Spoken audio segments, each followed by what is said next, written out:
Hi, I'm Christine Chen, COO of CanAm Enterprises. CanAm is a leading operator in the EB-5 program, and we welcome a discussion with Carolyn Lee, who is the founder of Carolyn Lee PLLC, a longtime partner that we've worked with for over 20 years. Carolyn, you and I have had a lot of discussions about all things that impact EB-5, so I really do appreciate you joining us today for a discussion about how the recent election that occurred just this week, at least some initial perspectives from you, given your longtime involvement in not just EB-5, but how EB-5 is perceived by Congress and the Senate, what impacts there might be on the program with the change of the administration next year. Oh, Christine, I can't tell you how honored and pleased I am to be here with you. We have been friends and working together for decades, although you wouldn't know it looking at us. We don't age, the industry and everyone else does. Absolutely. But yeah, I mean, we've been doing this for a while, so really we've seen it all, right? And so yeah, I think sharing our perspectives will hopefully shed a little light on where we are right now, and in the context of the great long spectrum of events that sort of, nest around EB-5. Absolutely. I think, one of the key issues that often comes up when we talk to investors is that, we live and breathe within the U.S. legal system, our government and everything else. It's quite a mystery, I think, to a lot of our investors from other countries where governments are just organized differently and everything else. I know that with so much press, especially in the election cycle, about immigration, there was so much discussion about it, but a lot of it was focused on illegal immigration. And I do think it's important to distinguish for people who have been hearing a lot of sound bites and seeing a lot of headlines, the difference between the concerns that were brought up about illegal immigration and legal immigration, which obviously EB-5 falls under. So if you could, I'm sure you've had these discussions with a lot of your clients. If you could share a little bit on that, I think that'd be a great way to start. Absolutely, absolutely. And, the whole landscape is a complex one for sure. And so we can kind of, pick out some of my observations, and, I'd love to hear from you too, Christine. So I do think it's fair to say that immigration is a big domestic issue on which folks voted here in the US, right? And I think that I would not be surprised if that translates into some policy and enforcement and other activities, particularly around our border, right? And so I think that's probably very real, and we can expect some changes there. Now, I think with respect to business-based immigration, we're going to see, I think, very limited impacts, right? Our recent memory of immigration and State Department adjudication of visa applications and USCIS adjudications is greatly affected by the pandemic. Absolutely. And it's hard to separate the two out. It's really hard to separate the two out right now. That's very recent memory. And when we talk about students and business-based visa applicants and workers, that is going to be the experience that people are going to refer to. But we have to remember that was extraordinary. Yes. We're kind of thankfully back to a largely status quo, especially with respect to business investment, immigration. So I think that kind of context is helpful for us to kind of think about and put in play. And I agree with you. I think that what we have certainly seen over the past few years, and I'm very grateful that they put an urgency on this to kind of really catch up on the backlog as a result of the pandemic and everything else. I think consulates in general, a lot of agencies I think we're doing a lot better than they had in the past, even prior to just try to clear that backlog. So, at least at this point, we're looking at possible change down the road. We're not also dealing with a lot of that sitting around from 4 years ago. That's right. That's right. And also, oh, I was just also going to say, especially with respect to investment immigration. Absolutely. I mean, even during the pandemic, I think the Trump administration actually recognized the importance of allowing investment immigration to continue as unimpeded as possible, keeping in mind all of the the health-related restrictions that, of course, we all had to be mindful of.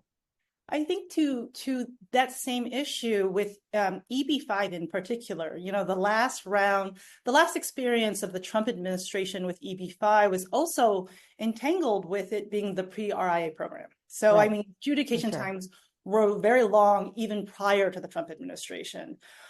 So to your point, the recollection will be, it was a very messy time. You have adjudication times were over 4 years. You have the perceived idea that adjudication times were being slowed even further by the Trump administration, or possibly even by Grassley's agenda, because he was really pushing for the RIA to be passed.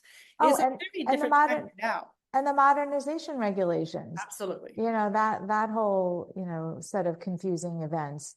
So, and I do think that, and that was huge, right? With the regulations being promulgated, the huge changes that it brought briefly, and then all of the litigation that unwound all of that.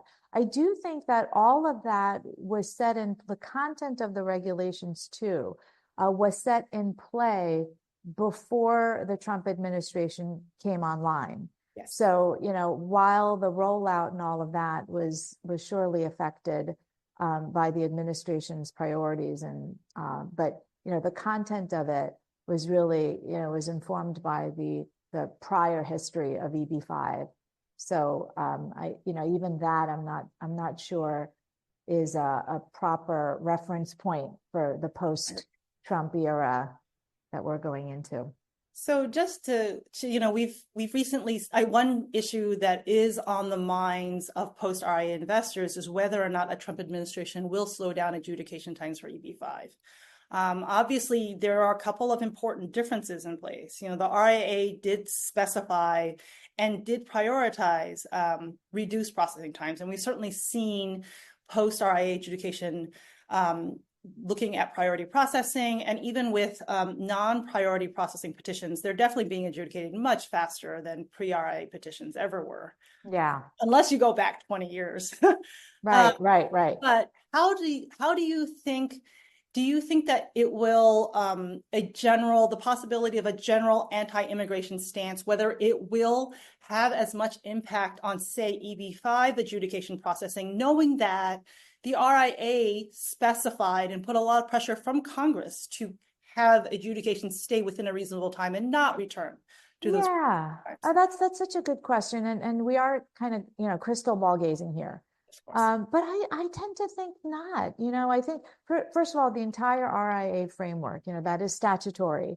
And it's also new. And I think it would be quite imprudent for anyone to sort of disturb how that is working, because the agency is working that out. It's developing its competence. It's working out its interpretation. So unless there were a really good reason, I can't imagine, just sort of going in there and trying to, make some big changes in terms of how that's all working. Now, we might experience some collateral effects of shifting priorities. And we did experience this under the prior Trump administration, where we were advised by then IPO leadership, we have these other priorities with enforcement and with fraud detection. And those resources we're having to reallocate and reshift.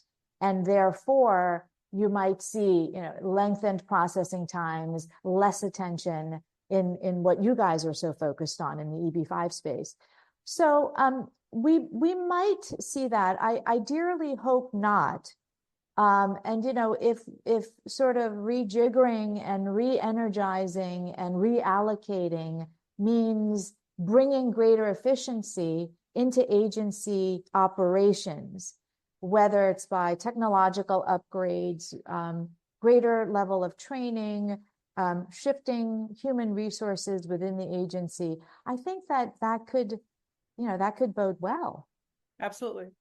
And I mean, I think it's important for us to remember that, Grassley being the architect, particularly of the rural set aside category in the RIA, and that priority processing goes with that. I think that, to your point, it would be unwise to just randomly decide to disregard that as a requirement. Yeah, I just don't see it. I think thankfully the program is back after 9 months of lapse. And yes, we're for sure working out the kinks. There's no Absolutely. question about that. It's a huge piece of legislation for the EB-5 program. There's definitely more guidance that needs to be issued. And, I think we've all been very active in seeing all those worked out, but I agree with you. Yeah, absolutely. Absolutely. So I guess one of the other questions that goes with that, obviously there's a lot of concurrent filing in EB-5 with the RIA. But also a number of investors are still going through, and honestly, pre-RIA investors, a lot of them are getting adjudicated much faster now. We're seeing a lot move into the consular process. Do you see changes in what that experience might be like for investors compared to the catch-up that happened post-pandemic? Yeah, I really, really don't, Christine. And in fact, at the last American Immigration Lawyers annual conference, I guess in 2023, so 2 conferences ago, there were State Department officials who were speaking at a government panel saying, some consular officers may not have gotten the memo about the administration change under the Biden era. So yes, would one be surprised? No, I mean, different administrations do have different priorities and different styles, different policies. So really, the way it should work is that should ripple down to the cabinets and to adjudications at our posts. But is it, did it happen with the current administration? Maybe not really. No. And so, if we are to kind of, again, crystal ball gaze, I just don't think so. I mean, these are, and the RIA, the visa set-asides, the operation of all of that, again, it's being worked out. The agency is working on interpretation. We in the industry are trying to help with that, put forward what we think is the best interpretation. I don't think that's going to change. I certainly agree with you. I think the other big change that we'll see in terms of hopefully consular processing and just overall once the I-526E gets approved is that a lot of the they're not necessarily looking at anymore whether they met the issues, the requirements of the 526E. They're really looking at any questions with granting the visa. And I think everyone in the program, because the RIA has so many more requirements of regional center operators, immigration attorneys, all the stakeholders. I think the preparation of petitioners for their consular interview has really gone up. We're really just trying to smooth out that process. And I think to your point, the ripple effects of all that hopefully will continue to carry out. For sure. We're all leveling up our game, and I think that's a good thing. And I also don't mean to suggest that, that it's going to be smooth sailing no matter what. No, my message That's definitely not the nature of immigration in general. Exactly. And I think that's the point, is that it's going to be as difficult as it ever was, and perhaps not more so. Right. I think, we could spend a few minutes talking about some options that have generally historically been available to people looking to come to the U.S. and have recently been looking at EB-5 as an alternative means of staying. A lot of students in the U.S. now that post-pandemic, everything's opening again. Do you see any challenges kind of for people looking at OPTs or other kind of student visa related applications? I don't think so. You know, the students and, you know, our phenomenal higher education system, it's a huge part of our economy. And it also does incredible diplomatic work. You know, we're creating ambassadors every time we take in an F1 student. And so, yes, particularly during the pandemic, we did see some concerning restrictions there that did get ironed out. So, you know, I know that students and H-1B workers are feeling some anxiety generally. And again, I do think that this is informed by our collective pandemic trauma. Yes. But I'm not seeing any, you know, concerning changes arising from the election results. And I think this is still an incredible time for investors, particularly students and workers who are already in the United States. Concurrent adjustment of status, game changer. Absolutely. I think the popularity of that option in EB-5 certainly makes it, for anyone who has spent, you know, 4 years of college, you know, they've spent time on their OPT and they're looking at options, you know, EB-5 is really a long-term permanent path to staying and having options of working in the United States. And the other options that Concurrent has opened. I mean, Yes. you know, entrepreneurs. Yes. We couldn't really entertain entrepreneurs in EB-5 when we didn't have concurrent processing, particularly for investors or backlog. And to be able to have conversations with Indian entrepreneurs and Chinese entrepreneurs Absolutely. who can really now start their business in the US under a direct EB-5 is phenomenal.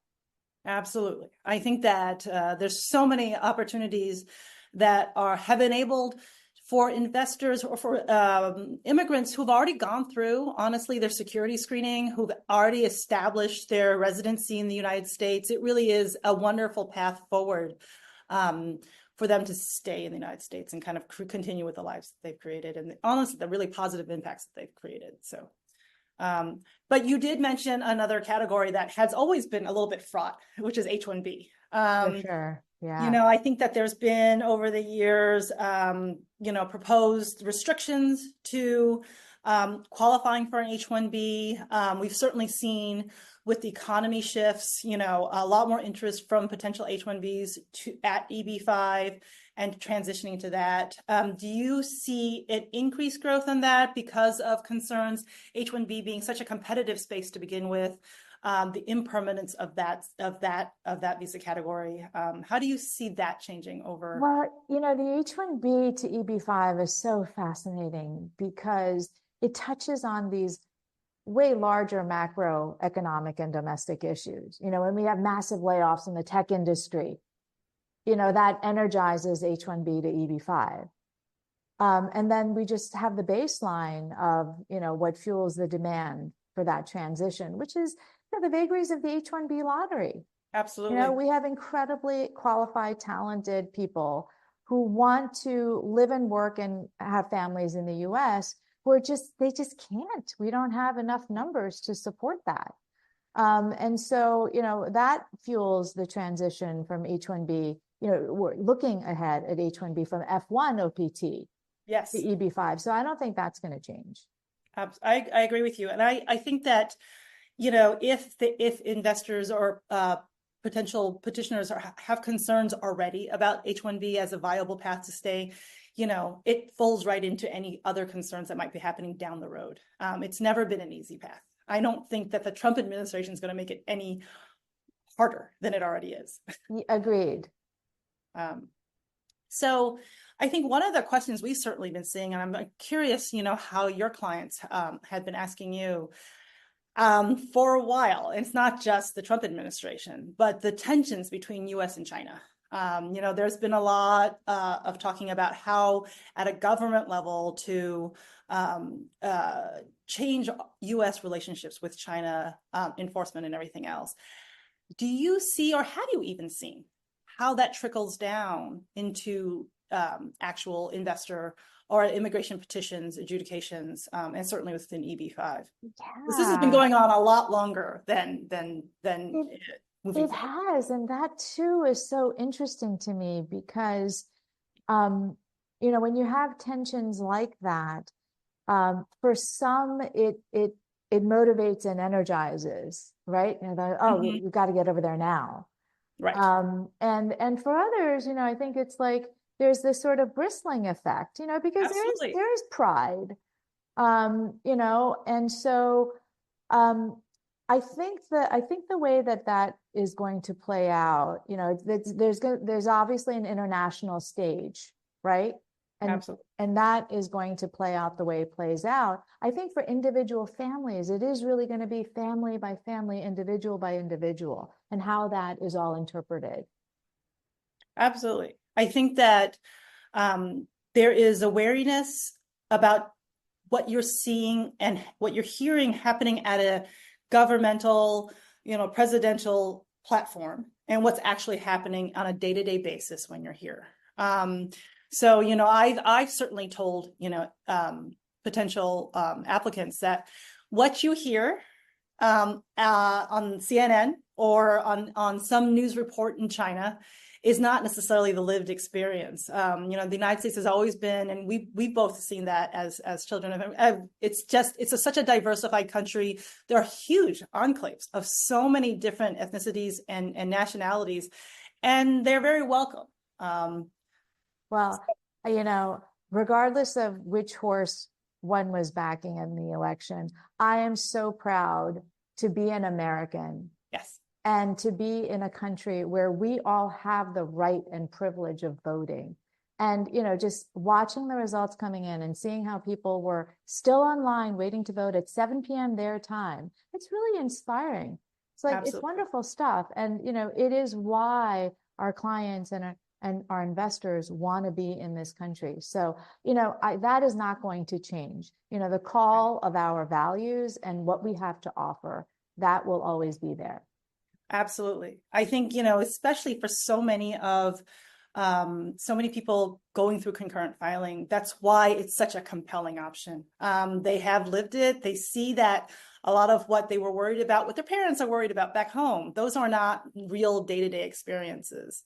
And I think it's important to distinguish that even as kind of these public policies, these statements of policy that are happening at an economic level, that doesn't necessarily trickle down to how individual adjudicators are necessarily processing. They're not looking, oh, well, this person's coming from this place, let's move them over. That's not really in, I think, the way the program has been administered in the past. So there's no need to read into it for the future. There's a lot of noise. And really not just in immigration and EB-5. There's just a lot of noise. Absolutely. On everything. And I think that, and then there's good and reliable information there as well. And we're very fortunate to be operating in a space where we're serving people who are very thoughtful and well prepared. They've succeeded in the world. Absolutely. And I think that if we kind of just take a step back and just, take a moment and try to listen and focus and hear what's being said, I think we can trust our ability to distill what feels and rings true. Absolutely. I really believe that. So we can trust ourselves. Yes, it's very confusing. There's a lot of noise out there, but just take a moment, listen, you'll be able to figure out what's going on. And I really believe that it's largely by asking neutral questions, just asking, gathering information, a lot of clients will just get more comfortable that what are perceived trends and patterns are not necessarily the case. I know that with a lot of our pre-RIA mainland Chinese investors, they are seeing a lot of source of fund denials because what was acceptable, 4 or 5 years ago when their petition was first submitted is no longer acceptable. But that is a very specific function of how money is moved out of China and the United States trying to figure out how that comports with, lawful source of funds. Yes. That is not necessarily a bias against mainland Chinese versus, say, Indian investors or anything else. It is a function of how money gets moved out of China, not against mainland Chinese specifically. There are certainly issues, adjudication issues, that it's like a band, right? Yes. It goes through all of the petitions. So, again, this kind of goes to our earlier point. It's not easy. No one is suggesting that it was ever easy, right, or that it's going to be easier. It won't. It is difficult. We've got to all take it seriously. We've got to level up our game. And I think in terms of leveling our game, for investors, for anyone who's looking to file an EB-5 petition, given the amount of the investment and how long it has to stay out, to really work with an immigration attorney and other channel partners that are really up to date in terms of what's being approved, what they're seeing in terms of RFEs and whatnot. It's so important to be able to lay the right path forward to get their petition approved. Oh gosh, completely. Everybody has to start someplace, right? And, wonderful, get out there, start your thing. But I have been so appreciative in the last few years, particularly post RIA, when there's just so much other uncertainty. We're all figuring things out, of working with trusted, true, experienced everyone, regional centers, individuals and professionals within regional centers like you, Christine, with channel partners, as you say, with those in our network, with investor representatives, with other counsel, throughout around the world and domestically. So, I think there is a lot to be said for that experience. I agree. And that context and what that brings to the table. And what it means to be cautious. It's not just following the letter of the law. It's really taking that experience and saying, well, US has had some issues. Maybe we stay away from that. Maybe we look at this instead. I think that, to your point, that experience, having lived and breathed through so many iterations of this program over the past 20 years, 25 years, when it's been so active and there's been so many changes, to bring that perspective into how you look at each individual investor. I know you do that when you talk to your clients, and just it's coming from they have to understand it's coming from the right place. You are trying to protect them. It's a long process. You want to get them started on the right foot. Yes, Christine, I'm really glad you brought it up and expressed it in that way, because I think this is a long journey. And I think it is important for folks at every level to be in the journey with folks that align with your values, with whom you have that resonance.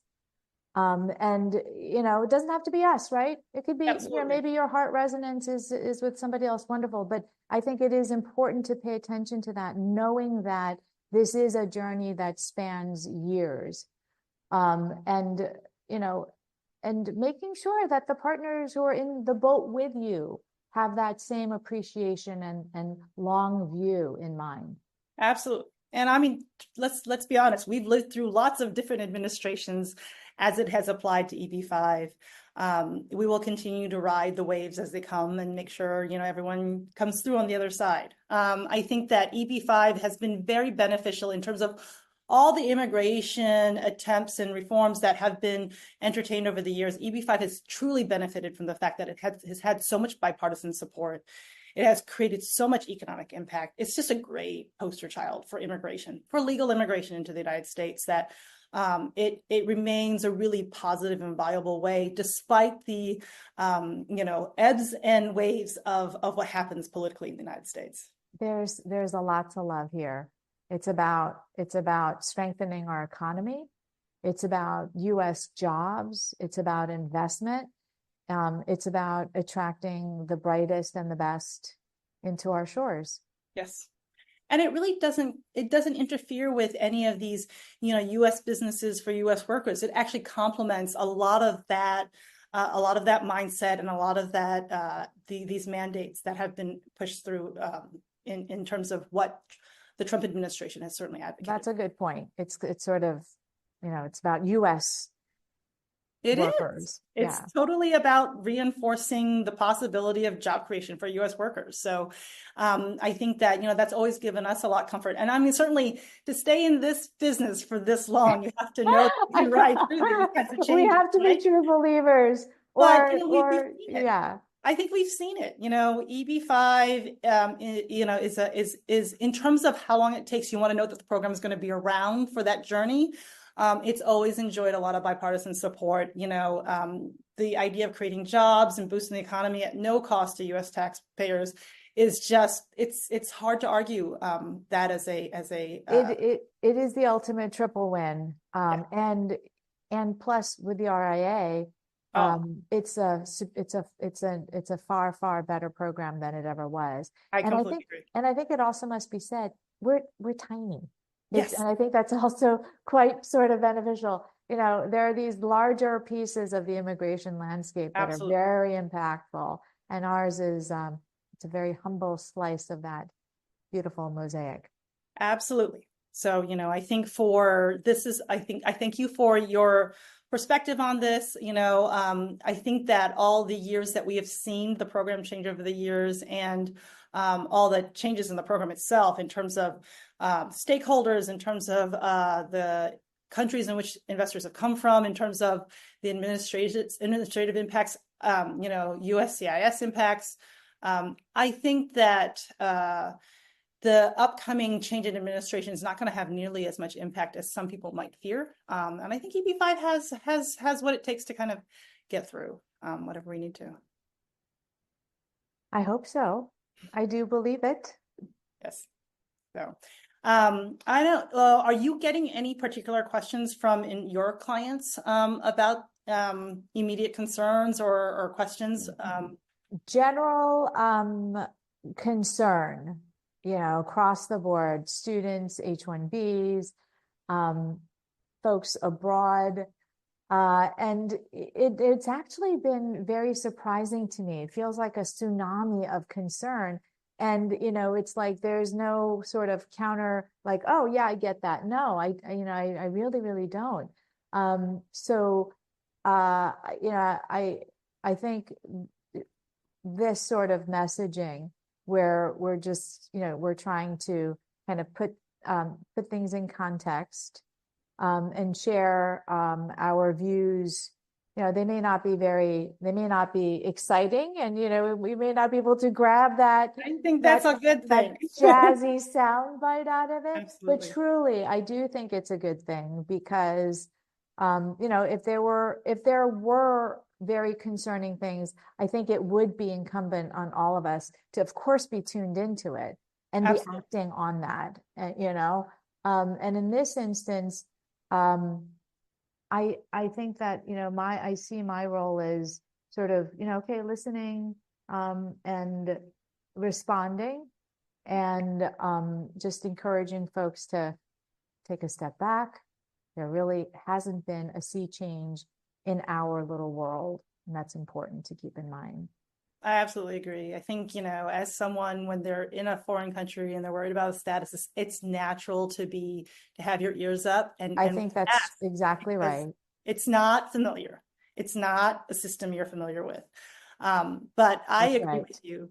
The industry as a whole, us having our ears to the ground with other regional center operators, immigration attorneys, I think we panic much more when an announcement comes out of USCIS about That's true. Yes, we are a paranoid lot. So if there are reason for paranoia and concern, we would be jumping. Yes. And that has not been the case. And we've been entertaining this possibility for the past year, maybe the past 4 years.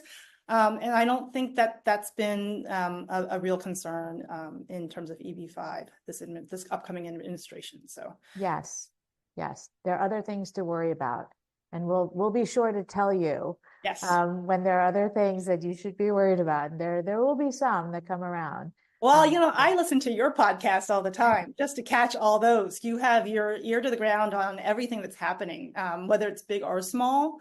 And being able to catch on some of the nuances that are tangential to EB-5, but relevant, really helps. I think the amount of information you share with your audience, and honestly, beyond is just incredibly beneficial.